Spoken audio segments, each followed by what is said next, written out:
जगत की है ज्योति, जीवन की है ये ज्योति। यीशु जगत की है ज्योति, जीवन की है ये ज्योति। राह दिखाता है अंधकार में वो ज्योति, हर अंतर में चमका उठा दिव्य ज्योति। वो है दुनिया की सत्य ज्योति, दिव्य ज्योति, वो है सत्य ज्योति, सत्य ज्योति, सत्य ज्योति, सत्य ज्योति, सत्य ज्योति।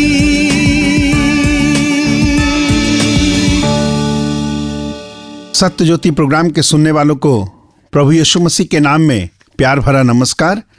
आइए अपने आप को उस परमेश्वर के हवाले करें, प्रार्थना करें। प्रभु यीशु मसीह, हम आपका धन्यवाद देते हैं। आपने हमें एक बार फिर से अवसर दिया कि हम आपके वचन को सुनने के लिए प्रभु हम आपके सामने बैठ सकें। प्रार्थना करते हैं हम पर दया करें, यीशु मसीह के नाम में मांगते हैं, आमीन। धन्यवाद देते हैं आपके सब पत्रों के लिए, जो कुछ आपने हमको पत्र लिखे। जब कभी आपको हमसे कुछ जानकारी चाहिए या बाइबल के संबंध में आप कुछ जानकारी प्राप्त करना चाहते हैं तो ज़रूर से ज़रूर हमें पत्र लिखें। जब इस प्रोग्राम के अंत में हमारा पता दिया जाता है तो उसे अच्छे से नोट करें और हमें खत लिखें। हमें खुशी होगी आपके लिए प्रार्थना करके, आपकी प्रार्थनाओं का जवाब देकर। अगर आप चाहते हैं हमसे कुछ व्यक्तिगत विषयों पर प्रार्थना का अनुरोध कर सकें तो ज़रूर से ज़रूर हमें फ़ोन करें। हमारा नंबर है 9337081629। फिर से मैं आपका सामने अपना नंबर कहता हूँ, 9337081629। आइए परमेश्वर के उस वचन को देखें जो आज की शाम में आपको और हमको उन्नति देगा। वो वचन हमको मिलेगा यूहन्ना रचित सुसमाचार 15 अध्याय उसका 7वां पद। यदि तुम मुझ में बने रहो और मेरा वचन तुम में बना रहे तो जो चाहो मांगो और वो तुम्हारे लिए हो जाएगा। मनुष्य के मन में बहुत सारी इच्छाएं जागृत होती हैं और परमेश्वर का वचन कहता है कि जो तुम इच्छा करते हो वो तुम्हारे लिए पूरी हो जाए। इसके लिए तुमको मांगने की जरूरत है, उससे प्रार्थना करने की आवश्यकता है और वचन कहता है वो तुम्हारे लिए पूरी हो जाएगी। पहला हिस्सा क्या कहता है? तुम मुझ में बने रहो और मेरी बातें तुम में बनी रहे। बहुत दफा हम प्रभु में बने रहते हैं लेकिन परमेश्वर की बातें हमारे अंदर नहीं होती। परमेश्वर की बातों को हम जानते नहीं। परमेश्वर की बातों को हम जानते तो हैं लेकिन परमेश्वर की बातों को हम मानते नहीं। हमें जरूरत है कि हम प्रभु में बने रहें, परमेश्वर मुझ में बना रहे, परमेश्वर की बातें मुझ में बनी रहें। तो जो हम इच्छा करते हैं तो मांगे। खाली इच्छा करने से नहीं होगा। बहुत दफा मन में इच्छा करते हैं हम हवाई जहाज में सफर करें, लेकिन आपको प्रार्थना करने की आवश्यकता है। और प्रार्थना में कहा गया मांगो। जब मांगने का शब्द इस्तेमाल किया है तो अंग्रेजी की भाषा में बोला गया है आस्क। इसका मतलब है कहना। बहुत दफा हम अपने मुंह को बंद रखते हैं, बोलते नहीं, कहते नहीं, तो हमारा परमेश्वर कैसे जानेगा? लेकिन हम परमेश्वर के बारे में ये वाली बात जरूर जानते हैं कि वो हमारे हृदय और विचारों को जानता है। सच, वो हमारे हृदय के विचारों को जानता है, हमारे मन में क्या चल रहा है वो सब जानता है। लेकिन फिर भी वो कहता है मांगो तो तुम्हें दिया जाएगा। हमेशा हमें अपने बच्चों की आवश्यकताओं को मालूम होता है, लेकिन फिर भी हम बच्चों से पूछते हैं कि बेटा तुम्हें क्या चाहिए।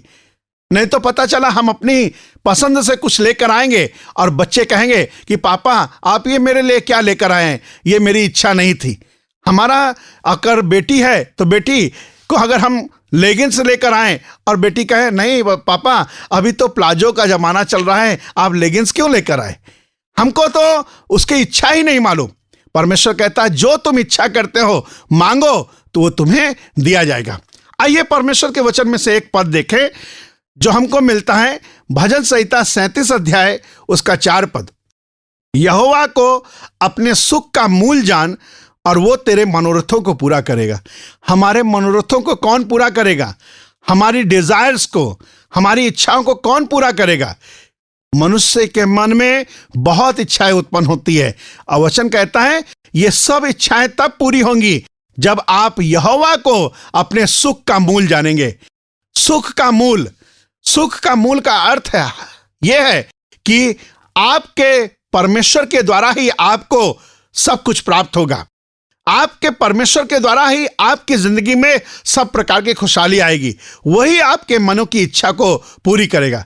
कोई हमको आशीष दे दे, जा बेटा तेरी सब इच्छा पूरी हो जाए, अगर वो इसकी इच्छा खराब होगी तो कैसे पूरी होगी?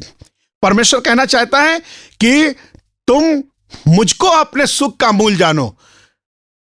बात अंग्रेजी में इस प्रकार से कही गई, delight your self in the Lord and he will give you desires of your heart. अपने आप को परमेश्वर में भुला दो, अपने आप को परमेश्वर में खो दो, परमेश्वर तुम्हारे इच्छाओं को पूरी करेगा। आइए परमेश्वर के वचन में से एक और पद देखें जो हमें इस बात को बताता है कि दुनिया के हर एक इंसान अपने जीवन में इच्छा तो रखते हैं, प्रभु के सामने मांगते भी तो हैं, लेकिन उनके जीवन में एक चीज पाई जाती है और जो परमेश्वर कहता है ये तुम में नहीं होना चाहिए। वचन कहता है कि पर विश्वास से मांगे। जो मांग रहा है परमेश्वर से विश्वास से मांगे और कुछ संदेह ना करे, क्योंकि संदेह करने वाला समुद्र की लहर के समान है जो हवा में बहती और उछलती है। ऐसा मनुष्य यह ना समझे कि वो प्रभु से कुछ मिलेगा। वो व्यक्ति दुचित्ता है और अपनी सारी बातों से चंचल है। परमेश्वर क्या कहना मांगता है कि वो व्यक्ति ये ना समझे कि मुझे प्रभु से कुछ मिलेगा। अगर कोई व्यक्ति परमेश्वर में बना रहता है, परमेश्वर की बातें उसमें बनी रहती हैं, परमेश्वर से प्रार्थना करता है, मांगता है, लेकिन संदेह है, पता नहीं होगा कि नहीं होगा, कहीं ऐसा तो नहीं कि उल्टा हो जाएगा। मैं मांग रहा हूं राम के लिए, कहीं श्याम को मिल जाएगा। मैं कह रहा हूं गीता के लिए, वो कहीं सीता को मिल जाएगा। तो जब संदेह करता है तो प्रभु का वचन कहता है संदेह करने वाला ऐसा व्यक्ति है जो समुद्र में उठती हुई लहर के समान है, जो हवा के द्वारा चलती है और फिर उसके बाद समुद्र में पड़ जाती है। परमेश्वर कहता है वो व्यक्ति दुचित्ता है, दो मन का है और वो व्यक्ति परमेश्वर से कुछ प्राप्त नहीं कर सकता। मेरे प्यारे भाइयों बहनों, आज मैं ये वाली बात से आपको आशीष देना चाहता हूं। हर एक सुनने वाला जो परमेश्वर के वचन को सुन रहा है, परमेश्वर उसके लिए काम करे। फुलफिल योर डिजायर्स, आपकी इच्छाओं को पूरा करे। मेरे दिल की यही तमन्ना है कि हर एक व्यक्ति परमेश्वर पर विश्वास करे और उसकी संतान बन जाए।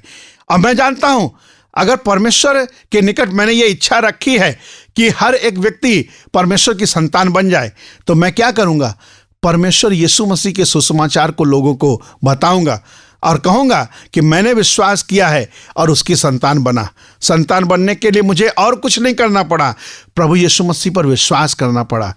अगर आप चाहते हैं कि और कुछ भी जानकारी प्राप्त करें तो जरूर से जरूर हमें ऐसे खत लिखें। आपके पिछले दिनों की खत के लिए हम धन्यवाद देते हैं। प्रार्थना करते हैं कि प्रभु आपकी जीवन में उन्नति दे। परमेश्वर पिता हर एक सुनने वाले पर अनुग्रह करें और उनके मनों की इच्छाएं आपके द्वारा उनके मांगने पर पूरी हों। यीशु के नाम में आमीन।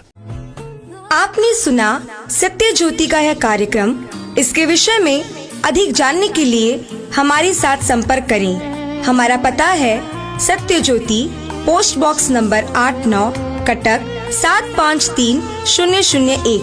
हमारा टेलीफोन नंबर है 9778715486। फिर से हमारा पता नोट करें। सत्य ज्योति, पोस्ट बॉक्स नंबर 89, कटक 753001। हमारा टेलीफोन नंबर है 9778715486। आज के लिए विदा लेते हैं। नमस्कार।